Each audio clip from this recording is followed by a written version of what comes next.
البحر ولا والموج طغى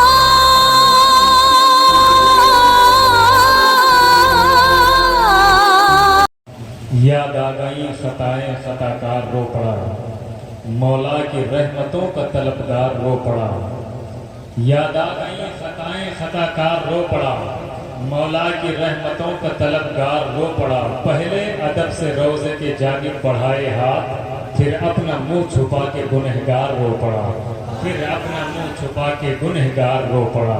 حضرات گرامی، ایک اچھا پیغام معجز صاحب کی طرف سے آپ کے لیے تھا اور آپ نے اس کو سن لیا ہے۔ عمل کا دار و مدار کہاں تک ہے کیا ہے وہ آپ جانتے ہیں، اس لیے کہ ان کا کام ہے رات الطریق، باقی آپ کا کام ہے۔ حضرات بہت تقریریں، تدریسیں اور بہت ساری تعلیمیں علماء مشائخ کے حوالے سے ہم تک پہنچتی ہیں، لیکن ہم سب نہیں یاد رکھتے ہیں۔ لیکن اگر سب نہیں یاد رکھتے ہیں تو سب بھولنا بھی نہیں چاہیے۔ کچھ بہت باتیں ضرور ہمیں یاد رکھنی چاہیے تاکہ ہمارے آنے والے وقت پر وہ دین کی باتیں یاد آ سکیں اور کام آ سکیں، سمجھ رہے ہیں؟ ہم تو جلسے میں بھی آتے ہیں تو دو چار موبائل لے کر کے بیٹھتے ہیں، اس میں بزی رہتے ہیں، یا تو پھر دوستوں کے بغل میں بیٹھتے ہیں، ایک دوسرے کے بغل گیر ہو کر کے پھر اپنی باتیں کرتے ہیں، ہے نا؟ لوگ جلسے میں آئیں گے، کہیں جاؤ گے آپ، موبائل نہیں چھوٹتا آپ کا، خاص طور سے موبائل بھول گئے تو آدھی زندگی گھر میں بھول گئے آپ، چھٹپٹاتے رہتے ہیں کہ موبائل بھول گئے، لیکن یہاں سے جانے کے بعد دو چار باتیں جو دین کی ہوتی ہیں وہ سب بھول جاتے ہیں، کوئی ٹینشن نہیں ہے۔ یہ کمزوری ہے ہماری، اس پر ہمیں فکر کرنا چاہیے، اپنا جو ہے محاسبہ کرنا چاہیے۔ حضرات گرامی، روح کا وہ مقام جانتے ہیں، کب نکلے گی جان جانتے ہیں، روح کا وہ مقام جانتے ہیں، کب نکلے گی جان جانتے ہیں۔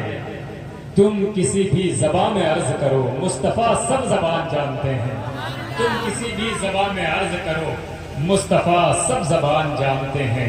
حضرات گرامی، ہمیں عرض کرنا ہے، ہم یہاں سے نعت کے شعر پڑھیں اور آپ اگر اس پہ سبحان اللہ بھی نہ بولیں تو پھر میرے لیے یہ دقت کی بات ہے، پریشانی کی بات ہے۔ اس لیے میں آپ سے کہوں کہ ایک نعت کا مصرع میں دوں اور آپ لگا دیں تو مجھے یقین ہے رات گزر جائے گی، لیکن دوسرا جوڑ نہیں سکتے آپ، بہت مشکل بات ہے، الا ماشاء اللہ۔ لیکن اگر ہم یہاں پڑھ دے رہے ہیں تو اس کا مطلب یہ نہیں تھا کہ یہ دال بھات ہے جیسے پایا کھا لیا ہم نے، ہے۔ اس کا جو استعمال ہے، کوئی بھی چیز اگر محنت سے مل رہی ہے تو اس محنت کا صلہ آپ کو دینا چاہیے۔ ہم آپ سے کچھ نہیں مانگتے ہیں کہ ایک دو پلاٹ میرے نام کرو، اتنا ضرور کہتے ہیں کہ سبحان اللہ کہا کرو، ضرور کہا کرو آپ، یہ اللہ کی پاکی ہے۔ اور جب یہ نہیں کہہ سکتے ہو تو پھر کیا کہو گے آپ؟ کیا کہو گے آپ؟ آپ کا مقصد ہے دنیا میں آنے کا، اللہ نے مقصد کے لیے پیدا کیا ہے۔ اگر مقصد سے ہٹ جاؤ گے تو پھر چاہے زمین میں دھسا دیے جاؤ، چاہے بلڈنگیں آپ پر گر جائیں، اس لیے کہ مقصد سے کوئی بھی چیز اگر مقصد پورا نہیں کرتی ہے تو پھر اس کا مکان کوڑا دان ہوتا ہے۔ یہ مائک ہے موریہ کا، اگر یہ مائک ہماری آواز کو ایمپلیفائر تک نہ پہنچائے تو موریہ اس کو کوڑے دان میں ڈال دیں گے، اس لیے کہ یہ مقصد سے ہٹ گیا ہے۔ تو آپ سوچئے کہ جس رب نے پیدا کیا ہے آپ کو مقصد کے تحت، اور آپ رب کے مقصد کو بھول جائیں تو پھر زلزلے آئے، آپ پر مصیبتیں آئے، بلائیں آئے، کوئی مطلب نہیں بنتا ہے، سمجھ لیں آپ؟ تو تھوڑا سا مقصد ذہن میں رکھیں۔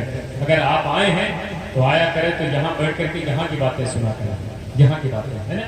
انشاءاللہ آپ حضرات سے گزارش ہے، سبحان اللہ، ماشاءاللہ، الحمدللہ، یہی موقع ملتا ہے، یہی بول لیا کریں، کہاں آپ کو چوراہے پر بیٹھ کر کے موقع ملتا ہے سبحان اللہ کہنے کا، ملتا ہی نہیں ہے۔ تو میری گزارش ہے، یہ تھوڑی سی بات تھی، اس لیے کہ میں برگے حنا پہ لکھتا ہوں، میں درد دل کی بات، شاید کہ رفتہ رفتہ لگے دل ربا کے ہاتھ، کوئی تو ہوگا جو قبول کر لے گا، نہیں قبول کرے گا تو پھر ٹھیک ہے، یہ منڈی کہیں اور لگتی رہے گی۔ آئیے پھر سے ایک نعت کا شعر پڑھتا ہوں اور آپ سبحان اللہ کہیں گے، کیا کہیں گے؟ مل کے بولیں، ایسے نہیں، مل کے بولیں سبحان اللہ۔ ہاں ماشاءاللہ، تھوڑا سا بیدار رہیں گے تو ہم بھی تھوڑا سا بیدار رہیں گے، ایسا تھوڑی نہ ہوتا ہے کہ سن اللہ کام ہم کریں آپ کچھ بھی نہ کریں۔ ایک شعر نعت رسول کا آپ کے حوالے کرتا ہوں، آپ حضرات نعت کا شعر سن کر کے سبحان اللہ کہہ لینا، اور پھر اس کے بعد میں ایک سنجیدہ نعت کا جس کو میں بہت پسند کرتا ہوں، جس کو بہت محبت سے سنتا ہوں، وہ نام ہے حضرت قاری اخلاق صاحب قبلہ کا، بہت خوبصورت لہجہ ہے۔ اگر آپ نگاہیں بند کر کے سنیں گے تو مجھے یقین ہے جنہوں نے گنبد خضرا دیکھا ہے تو ان کی نگاہوں میں گنبد خضرا نظر آئے گا، رقص کرے گا، اور جنہوں نے نہیں دیکھا ہے تو تصور میں کہیں نہ کہیں اسٹیکر ضرور دیکھا ہوگا گنبد خضرا کا، تو وہ اسٹیکر ضرور نظر آئے گا. اس لیے سنجیدگی کے ساتھ نعت رسول جو پڑھتا ہے وہ قاری اخلاق صاحب قبلہ ہے. سمجھ رہے ہیں آپ؟ تو آئیے سنجیدگی اور متانت سے نعت رسول سننے کے لیے میں گزارش کروں گا قاری اخلاق صاحب قبلہ سے، اور ان سے نعت رسول سنتے ہیں.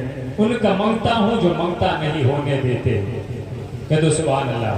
جیسا وہ شعر پڑھتے ہیں ویسے ہی میں شعر پڑھ رہا ہوں. ان کا مانگتا ہوں جو مانگتا نہیں ہونے دیتے، میرے آقا مجھے رسوا نہیں ہونے دیتے.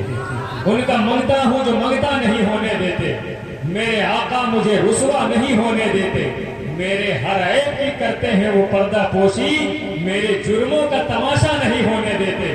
میرے ہر عیب کی کرتے ہیں وہ پردہ پوشی، میرے جرموں کا تماشا نہیں ہونے دیتے.